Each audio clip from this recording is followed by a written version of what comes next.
Bonoxam baxabana ngengxoxo bajika balandelwa zingxabakaxaka. Ndinjenje andizenzanga zizinto zomhlaba. Ndixhwalekile ndinxunguphele ngenxa yobomi ndiphilayo. Nam ndingomnye waba bantu bahlala kulo mhlaba unamagada ahlabayo. Ndiza kukhupha uhile ezincongolweni izinto zimntakanqiqi unonkala ubhinqa idaka. Ndithi makhe ndibuze ithiwani le nto yokubekelwa kwabafundi abapasayo ezikolweni ngenxa yomona.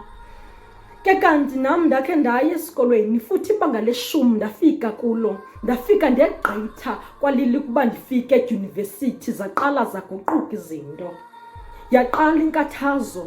Amagqirha zange akwazi undibona ndiphumelela asuke andiqalekisa ayicutha nale yam ingqondo.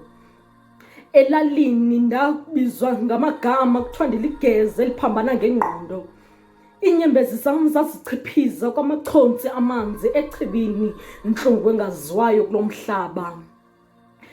Usapho lwam nalo landibaleka kulo mhlaba. Ndabona ukuba isisila senkukhu sivela mhla kugqithayo. Yona impande ibulawa ngabamelwane. Sona isiziba siviwa ngodondolo. Kungako ndisithi usapho yinto engasekhoyo kuba kuyafana sibulala nasodwa. Ndagqibela kusithiwa liyajiya igazi kunamanzi kodwa ndisawubona umehluko kule mihla. Sesizibiza ngosapho ngenxa yefani ezifanayo.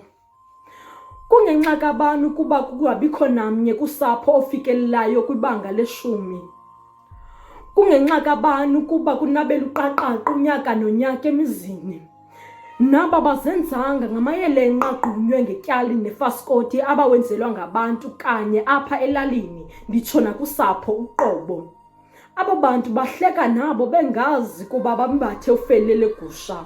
Kungakho kusithiwa ubuhle bekhiwane ziimpethu kuba umntu angamhle abe manzandonga ngaphandle kanti ngaphakathi unyukunyuku.